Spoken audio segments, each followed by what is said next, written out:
बिस्मिल्लाहिर्रहमानिर्रहीम। अस्सलाम वालेकुम नाज़रीन, इरफान हाशमी आपको प्रोग्राम दो टूक में लंदन से खुशामदीद कहता हूँ और इस्लामाबाद से मेरे साथ मौजूद हैं इब्राहिम राय साहब। राय साहब अस्सलाम वालेकुम। वालेकुम अस्सलाम।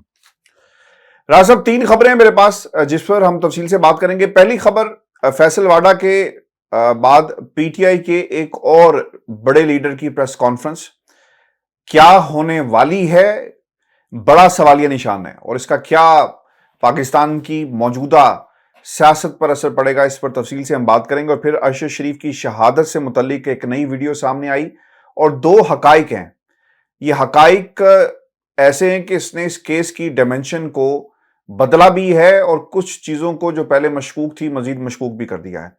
और लंदन में एक ताजा तरीन गैर मामूली ड्रामा भी हुआ है।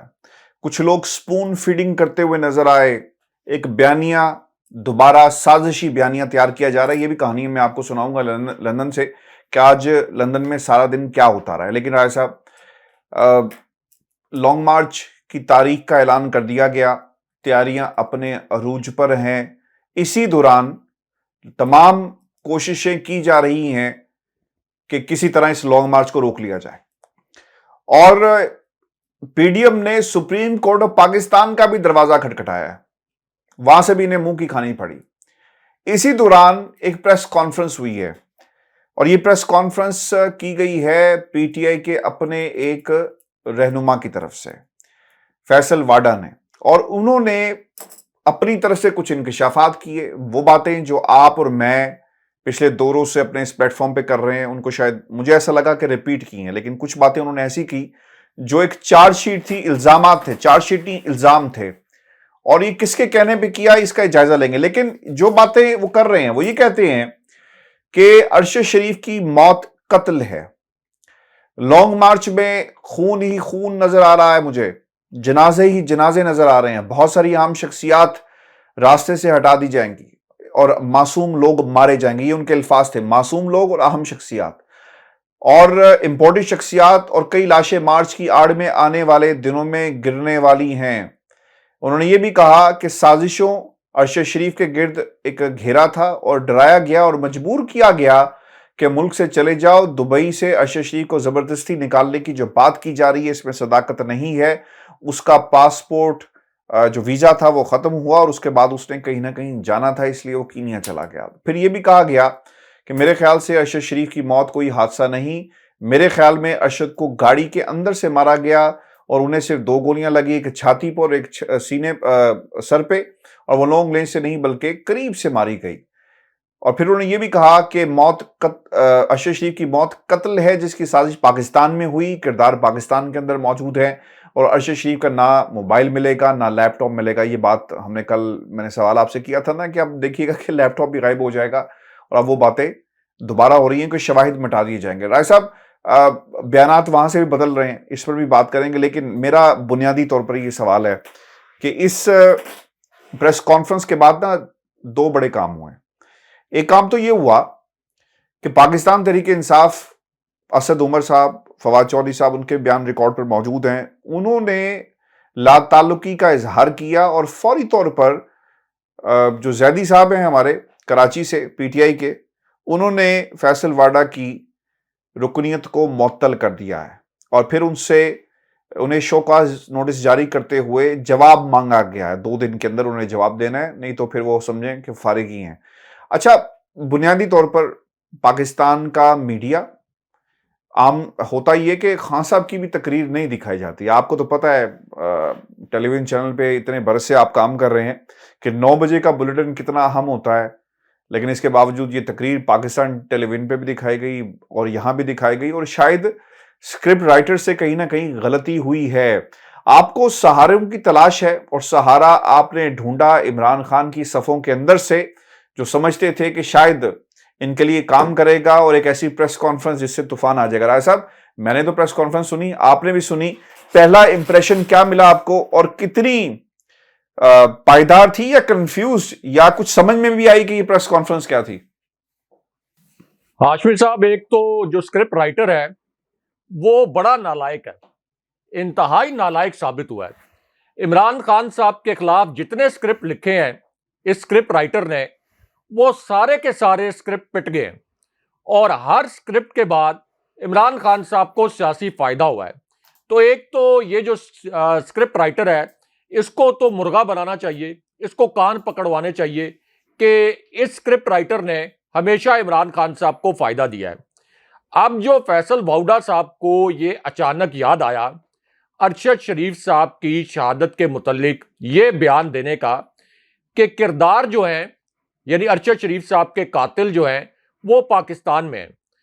अब इस हवाले से बहुत से लोग कहते हैं कि अरशद शरीफ साहब के कातिल मुमकिना तौर पर पाकिस्तान में हो सकते हैं, लेकिन उन्होंने इशारा ये दिया कि अरशद शरीफ साहब को इस्टेब्लिशमेंट की वजह से या इस हुकूमत की वजह से मुल्क नहीं छोड़ना पड़ा। हाशमी साहब, अगर इस्टेब्लिशमेंट की वजह से या इस हुकूमत की वजह से अरशद शरीफ साहब को मुल्क नहीं छोड़ना पड़ा, तो ये जो FIR थी, जो कि 15 के करीब FIR अरशद शरीफ साहब पर दर्ज करवाई गई थी, क्या ये FIR इमरान खान साहब ने दर्ज करवाई थी? क्या ये PTI ने दर्ज करवाई थी? क्या जो नामालूम अफराद अरशद शरीफ साहब के घर के बाहर चक्कर लगाते थे, जो रात को उनके घर का घेराव करते थे, अरशद शरीफ साहब के वकील ने अदालत के अंदर यह बताया, छोटी मोटी अदालत नहीं, इस्लामाबाद हाई कोर्ट के अंदर यह बताया कि अरशद शरीफ साहब को दुबई से डिपोर्ट करवाने के लिए हुकूमत पाकिस्तान और रियासत पाकिस्तान ने अपना इन्फ्लुएंस इस्तेमाल किया। तो क्या ये इन्फ्लुएंस इमरान खान साहब इस्तेमाल कर रहे थे? और फिर जो 15 FIRs में गद्दारी के अल्फाज इस्तेमाल किए गए थे, जो उन पर चार्जेस लगाए गए थे कि ये रियासती इदारों के खिलाफ कोई बात कर रहे हैं मुबैना तौर पर, तो फिर कौन मजबूर कर सकता था अरशद शरीफ साहब को मुल्क से जाने के लिए? फिर सबसे बड़ी बात, यानी अगर मुझे कोई धमकी मिले तो मुझे तो पता होगा कि कौन मुझे धमकी दे रहा है। PTI मुझे धमकी दे रही है, फौज दे रही है, नून लीग दे रही है, राना सनाउल्लाह दे रहे हैं। तो अरशद शरीफ साहब का अपना क्या कहना था? यानी जब वो हयात थे तो उनका अपना क्या कहना था? उनके आप ट्वीट्स देखें, उनके जो प्रोग्राम है, उसके अलावा जो इस्लामाबाद हाई कोर्ट में वो अपीयर होते रहे, तो वो क्या कहते रहे? उनका तो हमेशा से तासुर यही रहा ना कि उनको रियासती इदारों की जानिब से धमकियां मिल रही हैं। उन्होंने अपनी ट्वीट्स में भी इस बात का इजहार किया।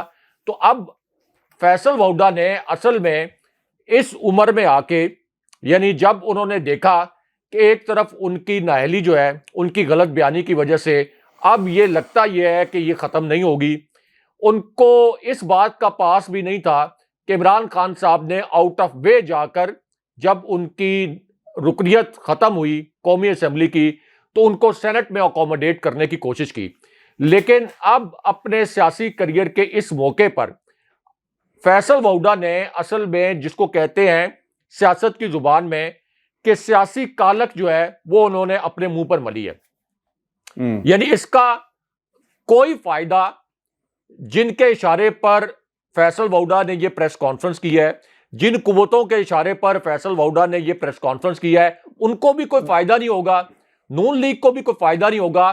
फैसल वाउडा का अपना सियासी मुस्तकबिल मुकम्मल तौर पर तारीक हो जाएगा। और जिस किस्म का रिएक्शन आया इस प्रेस कॉन्फ्रेंस के बाद ट्विटर के ऊपर, वो भी आप देख सकते हैं कि फैसल वाउडा को किन अलकाबात से अब नवाजा जा रहा है। अब उसकी वजह यह है कि फैसल वाउडा की जो बॉडी लैंग्वेज है और फैसल वाउडा के जो अल्फाज हैं, जो कुछ वो बोलना चाह रहे थे, वो अल्फाज उनके मुंह से अदा नहीं हो रहे थे, बहुत कंफ्यूज्ड लग रहे थे, सारे अल्फाज उनके गड़बड़ हो रहे थे। फिर कभी वो ये कहते हैं कि अरशद शरीफ साहब को हादसे का शिकार नहीं किया गया, बल्कि वो कत्ल हुए। उसके बाद कहते हैं कि 2 गोलियां मेरी इतला के मुताबिक बहुत करीब से मारी गई। तो 2 गोलियां मेरे ख्याल में, उन्होंने कहा मेरे ख्याल में, उन्होंने कहा मेरा ख्याल ये है। वो सब बातें ख्यालात पे कर रहे थे, ख्यालात, उनकी अपनी इंफॉर्मेशन कम, तो ख्यालात ज्यादा बताया। किसने बताया? फैसल वाउडा को किसने बताया ये कि 2 गोलियां करीब से मारी गई? फिर कि ये मेरा फोन है, इसका फोरेंसिक करवा लें। फोन का आपने फोरेंसिक करवाना था तो आप उसी वक्त किसी आजाद इदारे के हवाले करते अपना फोन कि मुझसे अरशद शरीफ उससे क्या निकल रहा था? अच्छा, नहीं तो उससे क्या निकल रहा था? उससे कातिल थोड़ी पकड़े जाने। मुझे नहीं समझ में आई कि फैसल वाडा बार बार क्यों कह रहे थे कि मेरे फोरेंसिक करवा ले, मेरा राब्ते में होंगे, राय साहब बिल्कुल होंगे। फिर उन्होंने एक और भी बात की कि जो बड़ी अहम है, वो ये कहते हैं कि मैंने इस्टेब्लिशमेंट और अरशद शरीफ के दरमियान राब्ते का काम किया है, बिठा के मैंने इनके मामलात ठीक करवाए और मामला ठीक हो चुके थे और वो पाकिस्तान आने वाले थे। अच्छा, अगर ये मामला ठीक हो गए थे तो अरशद शरीफ साहब का जो आखिरी वीलॉग है उसका आप थंबनेल देख लें। अभी हमारे व्यूअर्स जो हैं वो ये देखें कि अरशद शरीफ साहब का जो आखिरी वीलॉग था जो उन्होंने कीनिया में एक फार्म हाउस से किया, और अब ये इतलात भी आई कि जाहिर है कि वो एक ही कमरे में एक ही जगह पर उन्होंने खुद को महदूद किया हुआ था क्योंकि उनके पास ये इतलात थी कि उनको टारगेट किया जाएगा। तो वो आखिरी वीलॉग भी देख लें, उनके आखिरी ट्वीट्स भी देख लें। तो ये तो तासुर गलत है कि एस्टैब्लिशमेंट के दरमियान और अरशद शरीफ साहब के दरमियान कोई मामला जो है वो तय हो गए थे।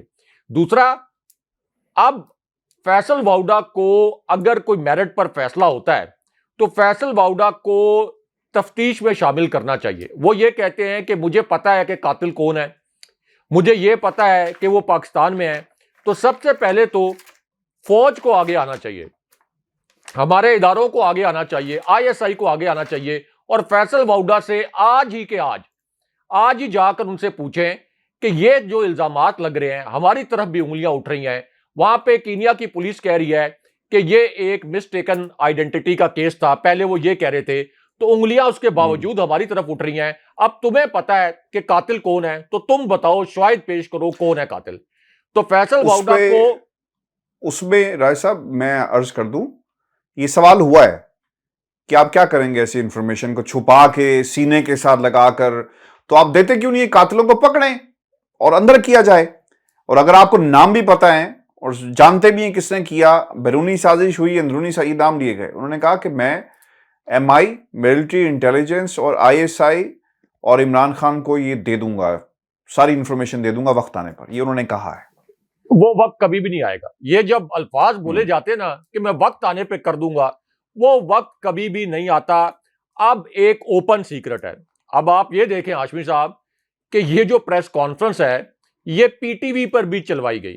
जो स्क्रिप्ट राइटर था कम से कम ये ख्याल कर लेता कि पीटीवी पर 1 घंटा बाद चलवा देता ताकि पूरा का पूरा राज ना खुले। तमाम जो चैनल्स हैं वो लाइव हो गए। तमाम चैनल 9 बजे के बुलेटिन के दौरान, जहां पे प्राइम टाइम प्रोग्राम में जो मरकजी चैनल्स हैं उनका 1.5 से 2 लाख रुपया फी मिनट एड का रेट होता है, और किसी सूरत कोई लाइव प्रेस कॉन्फ्रेंस नहीं दिखाई जाती सिवाय डीजीआईएसपीआर के या army chief general Qamar Javed Bajwa के मुतालिक, या कोई भी आर्मी चीफ हो उसके मुतालिक कोई बड़ी खबर आ जाए, उसके अलावा कोई प्रेस कॉन्फ्रेंस लाइव नहीं दिखाई जाती। लेकिन सारे चैनल्स हाथ बांधकर ताबेदार बनकर लाइव हो गए।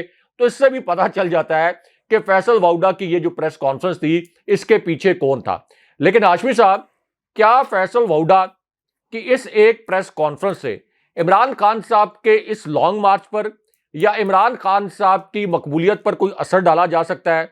तो इसका जवाब आपके जो ज़िमनी इलेक्शन हुए हैं उनके नताइज में आप ढूंढें। जो इमरान खान साहब के जलसे हो रहे हैं उनमें इस सवाल का जवाब ढूंढें। अगर 14 जमातें मिलकर, इलेक्शन कमीशन मिलकर, रियासती इदारे मिलकर इमरान खान साहब को ज़िमनी इलेक्शन भी नहीं हरवा सके और साथ इमरान खान साहब की पॉपुलैरिटी में 1% भी कमी नहीं करवा सके, तो अब फैसल वाउडा किस खेत की मूली है कि अगर वो ये समझते हैं कि उनकी प्रेस कॉन्फ्रेंस से जो मकासद हासिल किए जाने थे वो मकासद हासिल कर लिए जाएंगे।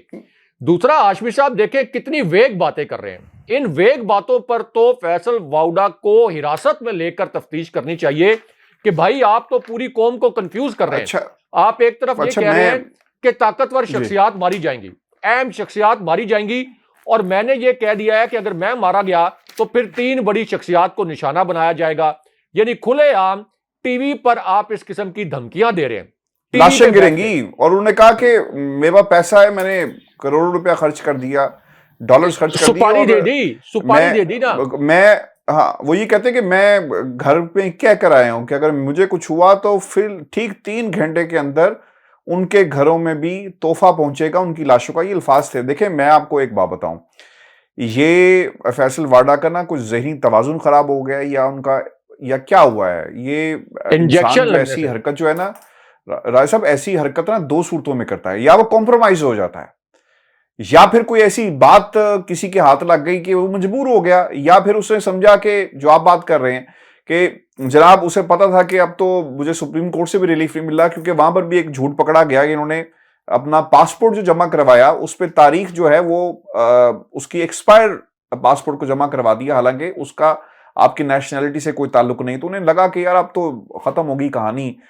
और हम भी मुस्तफ़ा कमाल बन जाते हैं, हम भी लियाकत हुसैन बन जाते हैं मरहूम, अब कहना नहीं चाहिए, लेकिन पीटीआई के अंदर ऐसे किरदार हमने देखे हैं। अब मसला यहां पर वरा साहब एक और भी आ रहा है, और मसला ये है कि राना सनाउल्लाह बार बार इमरान खान पर उंगलियां उठाकर ये बात करते हैं। लेट्स बी ऑनेस्ट, क्या राना सनाउल्लाह को बुलाकर नहीं पूछना चाहिए कि जिस तरह वो कहते थे कि इमरान खान अगर ये इंफॉर्मेशन अरशद शरीफ की मेरे पास थी, इनके पास थी, तो हमें क्यों नहीं दी, बताया क्यों नहीं हमें? यानी ये इतने ये समझते हैं अपने आप को कि दुनिया जो है वो बेवकूफ है, तमाशा देख रही है, और ये जो भी कुछ कहेंगे कौम मान जाएगी। अब बुलाएं फैसल वाडा को। हाँ, उन्होंने उसकी प्रेस कॉन्फ्रेंस की तायद तो कर दी कि ये मामूली प्रेस कॉन्फ्रेंस नहीं थी, बड़ी इंपॉर्टेंट प्रेस कॉन्फ्रेंस थी, तो बुलाएंगे नहीं बुलाएंगे? अब बुलाकर पूछे इमरान खान से, तो इमरान खान पर तो उंगलियां उठाते हैं कि जी पूछा नहीं, तो इनसे भी पूछ लें बुलाकर के, बताओ कि कौन से नाम है, किसको कत्ल करने की बात की जा रही है, और तुम्हारे पास इंफॉर्मेशन है या नहीं है। और फिर जिम्मेदारी के तहत, चूंकि लॉन्ग मार्च आ रहा है राय साहब, मासूम मारे गए और कुछ तखरीबकारी हो गई, तो फिर कौन इसका जिम्मेदार है?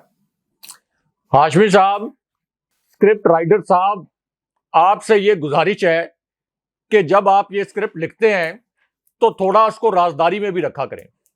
पहले तो ये सवाल किया जाना चाहिए कि फैसल वाउडा ये दावा कर रहे थे कि बड़ी क्लासिफाइड किस्म की उनके पास इंफॉर्मेशन है, बड़ी हसास इंफॉर्मेशन है, लेकिन ये नून लीग के रहनुमाओं ने आधा घंटा पहले, इस प्रेस कॉन्फ्रेंस से आधा घंटा पहले कैसे ट्वीट शुरू कर दिए थे कि एक बहुत बड़ा सरप्राइज आने वाला है।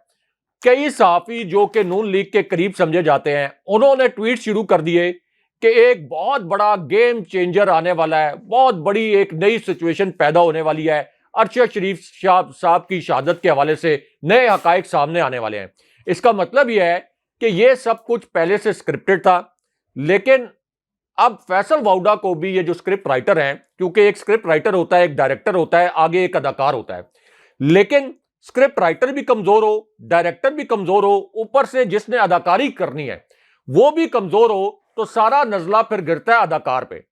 अब जिस किस्म की अदाकारी स्क्रिप्ट राइटर ने और डायरेक्टर ने फैसल वाउडा से एक्सपेक्ट की हुई थी, जिस किस्म की तवक्को थी, फैसल वाउडा उसकी 1% भी अदाकारी नहीं कर पाए। आप देखें कि किस तरह से वो झुंझुलाहट का शिकार थे। शुरू में उन्होंने ये तासुर देने की कोशिश की कि वो कोई एस्टैब्लिशमेंट की 3 शख्सियात की बात कर रहे हैं, और कोई एस्टैब्लिशमेंट उनके ऊपर ये प्रेशर डाल रही है कि ये राज जो है वो आपने नहीं खोलने हैं, इस वजह से कोई 3 शख्सियात जो है वो मुझे मार सकती हैं, और फिर मैं भी उन 3 शख्सियात को मारने का तोहफा दे दूंगा और उनकी लाशें गिरा दूंगा। लेकिन असल में नहीं, वो इशारा ये कर रहे थे, अदालती तौर पे इनसे अदालती तौर पे कोई इनका नोटिस लेना चाहिए। ये सीरियस एक्यूजिशंस हैं, बहुत सीरियस एक्यूजिशन। बिल्कुल। और असल में तो हाशमी साहब वो तासुर ये दे रहे थे कि अरशद शरीफ साहब के कत्ल के पीछे कोई तहरीक इंसाफ है, और तहरीक इंसाफ ने कोई ये प्लॉट बनाया, और तहरीक इंसाफ ने मजबूर किया अरशद शरीफ साहब को यहां से जाने में। यानी इतना बड़ा झूठ बोलते हुए अरशद शरीफ साहब का अभी नमाज जनाजा भी अदा नहीं की गई। कम से कम उनकी शहादत का कुछ एहतराम कर लें। आप किस तरह से सियासी लिहाज से इतने बेइज्जत हो सकते हैं कि अरशद शरीफ साहब जो शहीद हो गए, उनकी शहादत के ऊपर आप इतने बड़े बड़े झूठ गढ़ रहे हैं। आप कह रहे हैं कि उनके कातिल जो हैं, यानी इल्जाम आप कहीं और धर रहे हैं, और आप ये भी कह रहे हैं कि अरशद शरीफ साहब के मामलात जो हैं वो इदारों के साथ तय हो गए थे। अरशद शरीफ साहब जो आप खुद ज़ाहिर है कि शहीद हो गए हैं, वो खुद तो आके नहीं बता सकते कि उनके साथ क्या हुआ, लेकिन उनके आखिरी वीलॉग्स, उनके खिलाफ जो FIR थी, उनके जो वकील ने अदालत के अंदर कहा, वो सुनने की जरूरत है। और फिर अरशद शरीफ साहब जो हैं, एक क्लिप में उनके वकील का एक और देख रहा था, उन्होंने कहा कि अरशद शरीफ ने खुद को एक कमरे में कैद कर लिया था, उनको पता लग गया था कि उनको टारगेट किया जाने वाला है, और 1-2 शर्ट्स वो हमेशा जो आखिरी उनके 10, 12, 15 वीलॉग्स थे, तो उसके अंदर एक ही उनका बैकग्राउंड था जहां से वो वीलॉग कर रहे थे। तो उन्होंने भी यही तासुर दिया कि कोई मामलात अरशद शरीफ साहब के तय नहीं हुए थे। तो फैसल वाउडा ने असल में ये जो अरशद शरीफ साहब की शहादत के ऊपर एक गंदा खेल खेलने की कोशिश की है। और मैं सियासी लिहाज से अब वो अल्फाज नहीं इस्तेमाल करना चाहता कि कितनी गिरी हुई हरकत है कि एक शख्स को इतने बेईमाना तरीके से शहीद किया गया कि पूरी दुनिया लरज कर रह गई। जमाल खशोगी जैसा ये केस बन गया हाशमी साहब पूरी दुनिया में, इंटरनेशनल मीडिया अक़वाम मुत्तहिदा को पुकार कर रहा है। सर, अक़वाम मुत्तहिदा ने कह दिया ने कीनिया मुतालबा को, किया। जी हाँ, कीनिया को कह दिया कि आप इसकी तहकीकात करें, और अभी उनका नमाज जनाजा भी नहीं हुआ और उनके हवाले से आप ये झूठ बोल रहे हैं। आपने खुदा को जवाब नहीं देना। राज साहब, एक वीडियो भी सामने आई है, कुछ बयानात भी, और ये मेरा ख्याल है कि चौथा मौका है कि कीनिया की पुलिस ने अपना बयान बदल दिया अरशद शरीफ साहब के हवाले से, और वो ये कहते हैं कि अंदर से फायरिंग हुई है, अंदर से फायरिंग हुई तो जवाबी तौर पर फायरिंग की गई। राय साहब, ये इन्हें ठहर कर याद आ रहा है, ठहर कर याद आ रहा है, या कोई बता रहा है कि वहां भी कोई स्क्रिप्ट राइटर बैठा हुआ है जो बताता है कि अब ये करेक्टर इन कर दो, अब ये सिचुएशन को ट्विस्ट कर दो, अब एंटी क्लाइमैक्स डाल दो और लोगों को कंफ्यूज करो। जिस तरह कोई फिल्म आप देख रहे हो ना, तो उसमें बाज दफा जो कहानी है वो रिवील नहीं होती, तो यहाँ पर भी ये मामला है, सस्पेंस बना हुआ है और जानबूझ के स्क्रिप्ट राइटर जो है इस कहानी में ट्विस्ट, क्लाइमैक्स, एंटी क्लाइमैक्स जो डाल रहा है। फिर साहब, एक नई तहकीकाती रिपोर्ट कीनिया के एक और न्यूज चैनल ने जारी की है, जो आज के दिन में जारी हुई है। अब उसमें पहले तो उन्होंने जो पुलिस का क्लेम है नया, एक तो पहले उन्होंने उस क्लेम को बताया है। उस क्लेम के मुताबिक अब पुलिस ने यह कहा कि अरशद शरीफ साहब और उनके साथ ये जो दूसरा शख्स था खुर्रम, इन्होंने गाड़ी नहीं रोकी, फ्लैग डाउन गाड़ी को किया गया था। ऑफिसर ने इशारा किया गाड़ी रोक लें, गाड़ी नहीं रोकी, और उसके बाद अंदर से फायर हुआ और एक पुलिस एहलकार की हथेली के ऊपर यह फायर लगा। अब ये एक नई कहानी जो पुलिस है को कीनिया की, उसने ये घड़ी है। लेकिन अब कीनिया के ही एक और न्यूज चैनल है, उसने इसके ऊपर एक तहकीकाती रिपोर्ट भी जारी की है। एक तो उसने उस गाड़ी तक एक्सेस हासिल कर ली जिस गाड़ी के मुतालिक यह बताया गया था कि यह गाड़ी मुबैना तौर पर चोरी हुई थी, जिसके मुतालिक यह झूठ भी गढ़ा गया था कि एक शख्स जो है वो पार्क करके गाड़ी चला गया था और उसके अंदर उसका बेटा मौजूद था और फिर वो गाड़ी चोरी हो गई। अब एक तो इंकशाफ यह किया गया इस तहकीकाती रिपोर्ट में कि वो जो शख्स था असल में उसकी अपने बेटे के साथ तलकलामी हुई थी, और उस तलकलामी के बाद जब वो शख्स पार्किंग में गाड़ी छोड़ के गया जिसमें उसका बेटा बैठा हुआ था, तो बेटे ने गाड़ी वहां से भगा दी। और फिर यह भी इंकशाफ किया गया कि बेटे ने जब गाड़ी भगा दी तो कुछ देर के बाद वो गाड़ी मिल गई थी, गाड़ी भी मिल गई थी, बेटा भी बाजियाब हो गया था।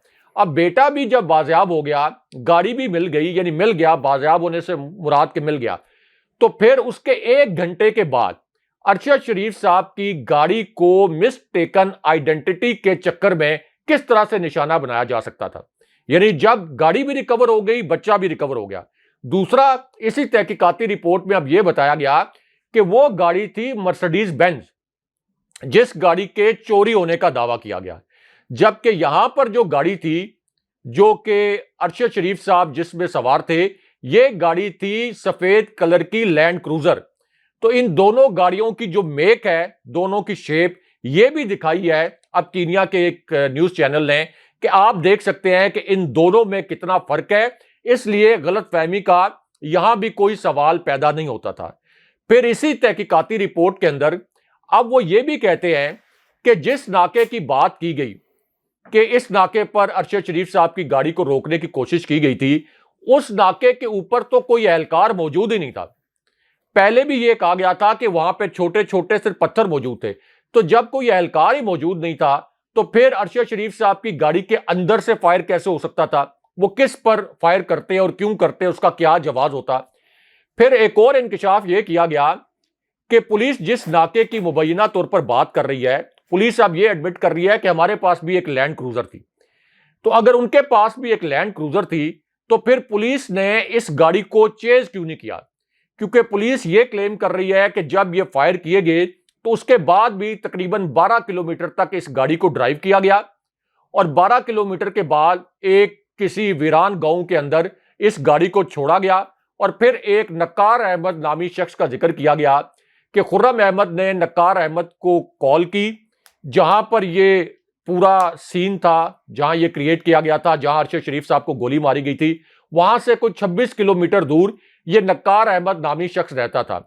तो खुर्रम अहमद जो है वो ले गए नक्कार के पास इस गाड़ी को, ताकि अरशद शरीफ साहब को हॉस्पिटल पहुंचाया जा सके। लेकिन अब जो तहकीकाती रिपोर्ट जारी की है, जो कीनिया के एक चैनल ने, उन्होंने कहा कि जिस जगह पर गाड़ी को निशाना बनाया गया, ये गाड़ी तो उसके बाद कहीं दूर से मिली, और अरशद शरीफ साहब की मैयत को जिस सर्दखाने में कीनिया में रखा गया था उनकी शहादत के फौरन बाद, वो उस क्राइम सीन से 74 किलोमीटर दूर थी। तो ये भी उन्होंने सवाल उठाया। फिर यह सवाल उठाया कि अरशद शरीफ साहब की गाड़ी से अगर फायर हुआ था किसी कांस्टेबल पर, तो उस वक्त हमेशा यह होता है कि आप क्राइम सीन की तस्वीरें बना लेते हैं, फुटेज बना लेते हैं। पुलिस से बेहतर तो यह काम कोई नहीं जानता, पुलिस की तो इसके लिए ट्रेनिंग होती है। लेकिन उस एहलकार के ऊपर फायरिंग की कोई तस्वीर सामने नहीं आई, कोई वीडियो सामने नहीं आई। और फिर खुर्रम के मुतालिक यह भी बताया गया है अब इस तहकीकाती रिपोर्ट में कि ये जो शूटिंग रेंज थी, जो कि खुर्रम जिसके मालिक थे और कुछ रिजॉर्ट्स के भी मालिक थे, यहां पर संडे के दिन अरशद शरीफ साहब खुर्रम के साथ ही 3 बजे के करीब पहुंचे थे। ये कोई 85 किलोमीटर दूर है नैरोबी से, और यहां पर वो 8 बजे तक रहे। यहां पर ये जो शूटिंग रेंज है, ये वहां पर रहने वाले पाकिस्तानियों, बांग्लादेशियों और इंडियंस में खासी मकबूल है, और वो यहां पर तफरी के लिए शूटिंग प्रैक्टिस करने आते हैं। और ये एक रिजॉर्ट है, यानी आप ये समझ लें कि संडे को एक पिकनिक रिजॉर्ट भी है।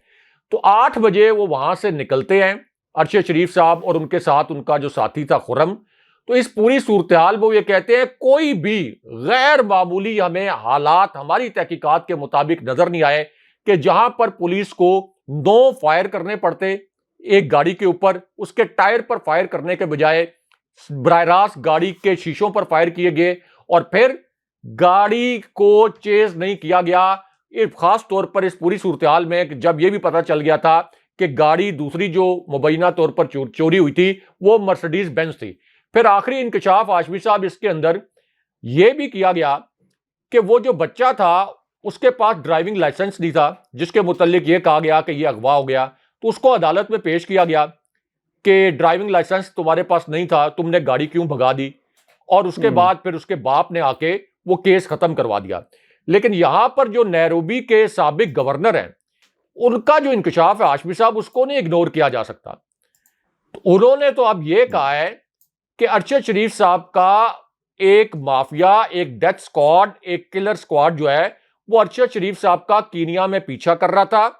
जब अरशद शरीफ साहब दुबई से कीनिया गए तो ये किलर स्क्वाड जो है ये उनके पीछे कीनिया चला गया, और अरशद शरीफ साहब कीनिया में नैरोबी और मोम्बासा में मुबैना तौर पर किसी दस्तावेजी फिल्म पर काम कर रहे थे, और उसके लिए भी कोई मवाद इकट्ठा कर रहे थे जिसमें बड़े बड़े लोगों के नाम आ सकते थे, कुछ शोरूम्स के हवाले से और मनी लॉन्ड्रिंग के हवाले से।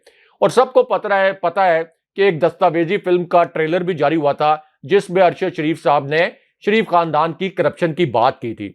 तो अब इस पूरी सूरत हाल में जो खुद कीनिया का मीडिया वो अपनी पुलिस की इन रिपोर्ट्स को झुटला रहा है, वो ये कह रहा है कि तमाम क्वेश्चंस ये बताते हैं जो कि पुलिस के वर्जन के ऊपर हैं कि अरशद शरीफ साहब पुलिस का टारगेट थे, और कीनिया की पुलिस को तो अरशद शरीफ साहब मतलूब नहीं थे।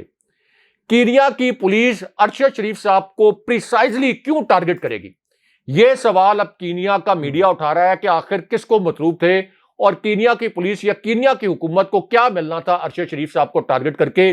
कोई उनसे कोई लूट खसूट थोड़ी करनी थी। अरशद शरीफ साहब के पास तो वहां पे ना कोई पैसे थे, ना उनके पास कोई मालो असबाब था, तो अरशद शरीफ साहब को क्यों टारगेट किया गया।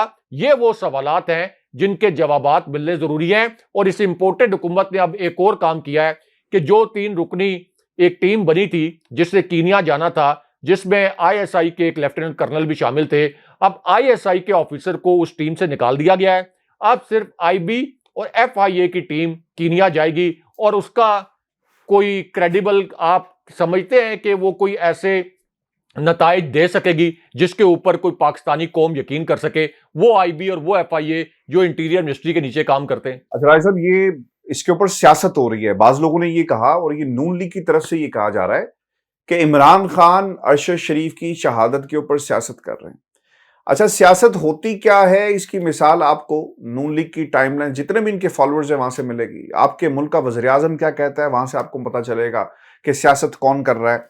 और अभी कोई वीडियो भी सामने आई है हाशमी साहब लंदन से, सर यही लंदन से कोई वीडियो भी, लंदन से जो वीडियो सामने आई है प्लीज उसका भी थोड़ा सा अहवाल हमारे सामने रखें। हर रोज एक नया ड्रामा होता है, अब कौन सा ड्रामा हुआ है वहां पे नया? देखें राय साहब, बयानी की तलाश के अंदर इन्होंने पूरी की पूरी हुकूमत ना उलट दी और फिर इनको बयानिया नहीं मिला। इमरान खान को सड़क पर ले आए, फिर बयानिया नहीं मिला।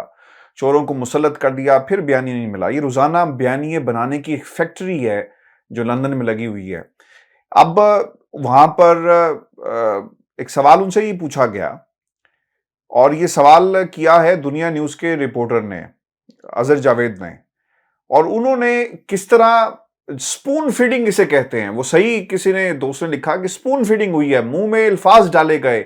और वो क्या कहते हैं, वो ये कहते हैं कि जनाब पाकिस्तान में ये बात सामने आई और अब ये कहा जा रहा है कि मामला चोरी से कत्ल की तरफ जा रहा है। अच्छा, अब ये कह कौन रहा है, किसने कहा, कहां इंकशाफ हुआ?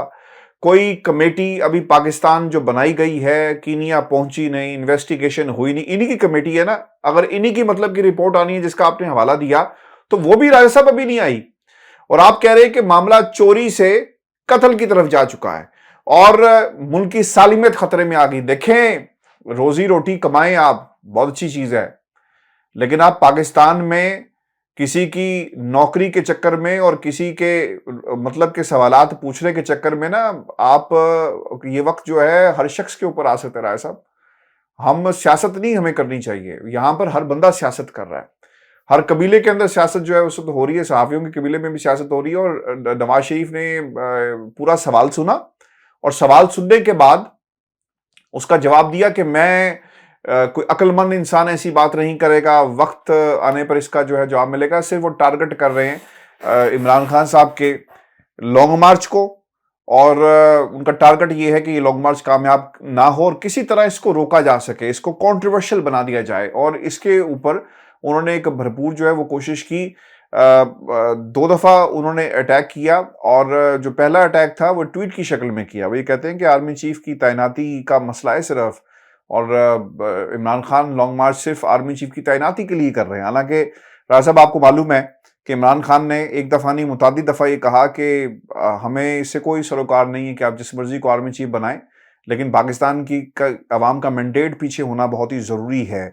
और ये भी बड़ा इंपॉर्टेंट है कि खान साहब बार बार ये कहते रहे कि आप लॉन्ग मार्च जो हम करने जा रहे हैं सिर्फ तारीख के लिए इस्लामाबाद आ रहे हैं।